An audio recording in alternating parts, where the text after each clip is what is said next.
आदरणीय देवियों एवं सज्जनों, शानशाह की कहानियों में आपका स्वागत है।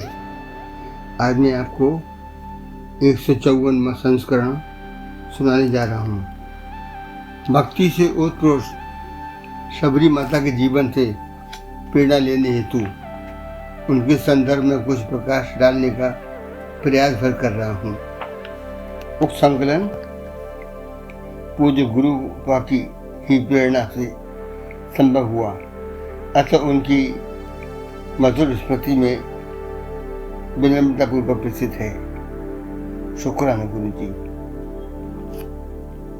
आगे, भक्ति व प्रेम से भरपूर सरलता व पवित्रता की मूर्ति शबरी माता का जन्म भील जाति में हुआ था।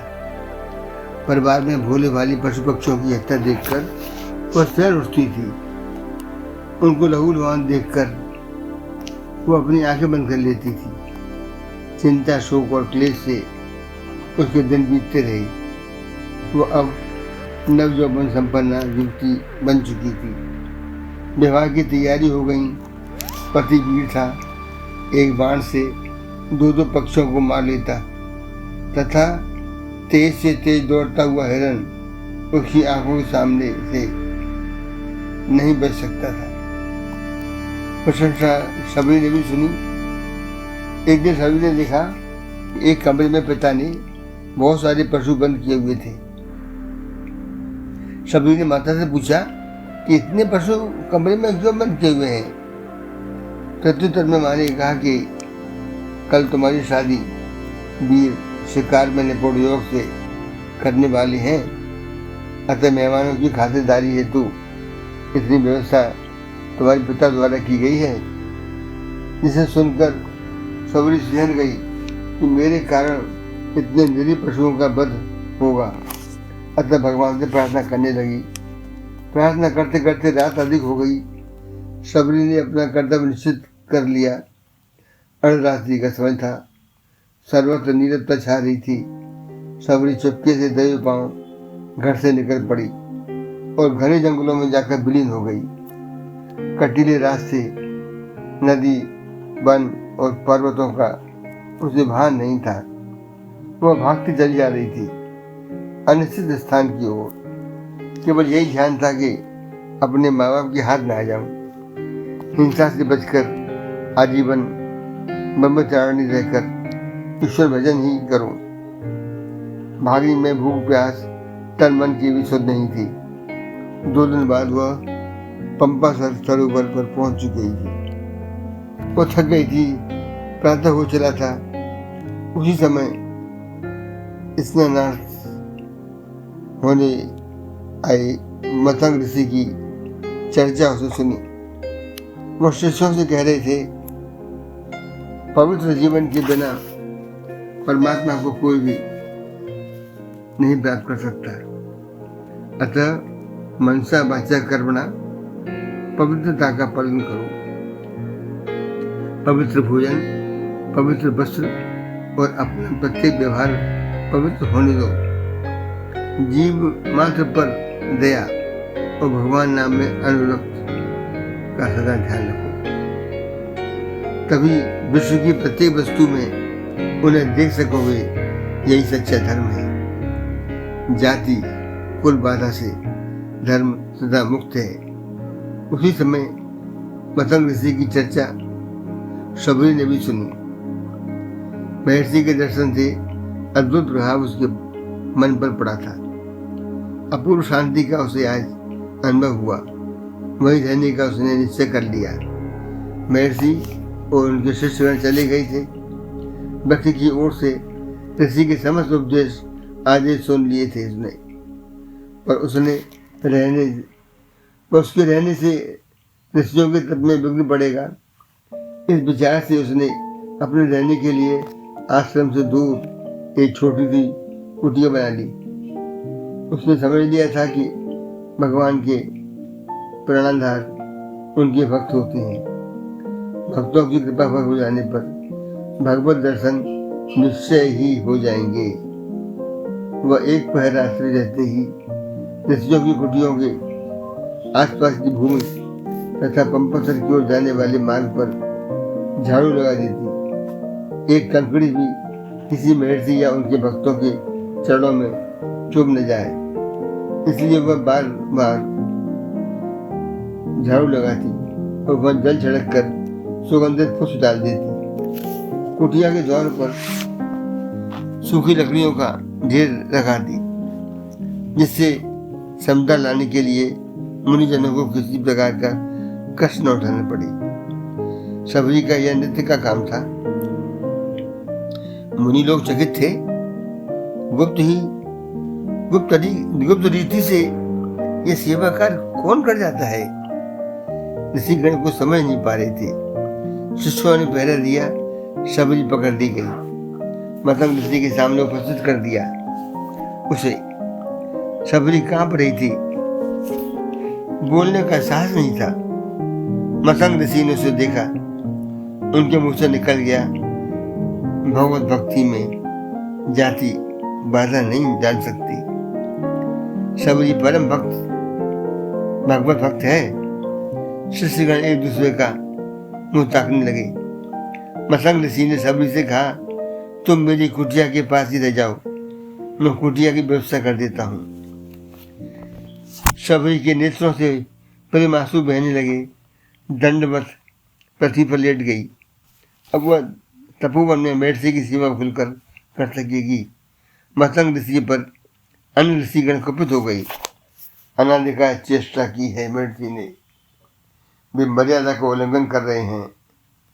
अन्य ऋषि भगवत भक्त की महिमा नहीं समझ पा रहे थे।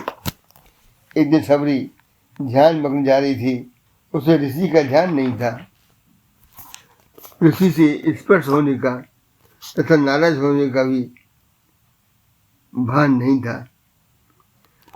अधम कहेंगी, स्पर्श कर दिया मुझे, पुनः स्नान करना पड़ेगा। क्रोध से उन्मत्त एक ऋषि सबरी को डांटकर पुनः पंपासर सरोवर की ओर चले गए। लेकिन देखा कि सरोवर में कीड़े पड़ गए थे, जल रक्त में परिणत हो गया था। खिन्न होकर स्नान किए बिना ही लौट आई। ऋषि ने समझा कि यह सब सबरी के स्पर्श का परिणाम है। एक दिन मतंग ऋषि ने सबरी को समझाया कि मेरा अंतिम समय निकट आ गया है, अब मुझे जाना ही होगा, पर तू अभी ठहर जा। दशरथ नंदन भगवान श्री राम यहाँ शीघ्र आने वाले हैं, तू उनके दर्शन करेगी, तेरी साधना पूर्ण हो जाएगी। ऋषि ने नश्वर काया को त्याग दिया।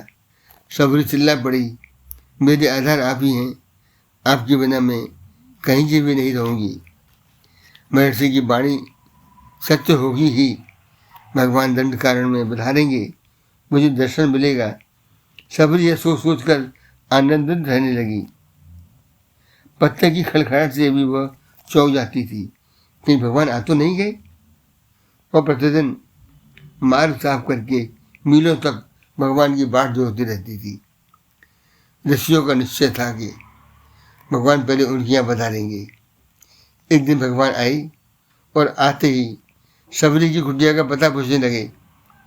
ऋषिगण चकित थे, भगवान सबरी की कुटिया में बधारे। सबरी प्रेम में आत्मविभोर हो गई।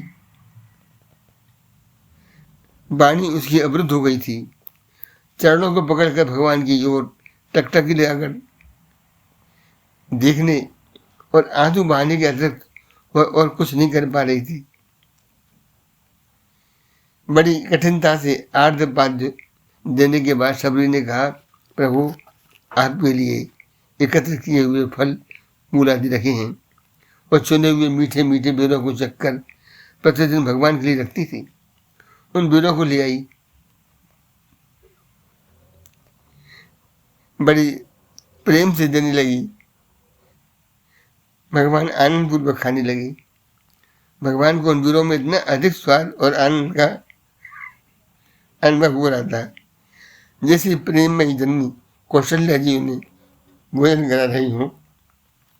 सबरी का शुद्ध प्रेम और दीनता देखकर भगवान ने उसके सामने नवदा भक्ति का निरूपण किया। सबरी ने प्रसन्नता से हाथ जोड़कर प्रार्थना करने लगी, कई वेद अस्तुत करो तुम्हारी, अधम जाति में जड़ मत भारी, अधम से अधम अधम अतनारी, तिन में मत मंद अघारी। इसी बीच में ऋषियों का समुदाय सबरी के आश्रम में भगवान के दर्शन निमित्त आ गया। उस समय उनका ज्ञान अभिमान लुप्त हो जाता है। वे सब मसंग ऋषि के तिरस्कार के लिए मनी मन पश्चाताप करने लगे थे। उनके मुँह से निकला, सबरी तू धन्य है। पंपा सरोवर में कीड़े पड़ने और जल रक्त के रूप में परिणत होने के संबंध में लक्ष्मण जी ने ऋषियों को बताया कि मसंग ऋषि से द्वेष एवं बाल ब्रह्मचारिणी सन्यासिनी परम भक्त और साध्वी सबरी के अपमान करने से तथा आप लोगों के अभिमान से सरोवर की यह दुर्दशा हुई है। सबरी के पुनः स्पर्श करते ही वह शुद्ध हो जाएगा। भगवान के आदेश अनुसार सबरी ने सरोवर को स्पर्श किया, उसका जल पूर्ववत निर्मल हो गया। भगवान उसकी बुद्धिया से चलने लगे। सबरी अधीर हो गई। भगवान ने उसकी सारी इच्छा पूरी कर दी थी। अब वह भगवान से अलग होकर किसी जीवन धारण करती। सबरी ने सीता की खोज के लिए प्रभु को सुग्रीव से मित्रता करने की सलाह दी और स्वयं को योगाग्नि में भस्म कर सदा के लिए श्री राम के पाद पद्यों में लीन हो गई। देवियों एवं माननीय सज्जनों, कृपया इस संकलन को फॉरवर्ड करें तथा लाइक सब्सक्राइब करना आपकी इच्छा पर। जय गुरुदेव।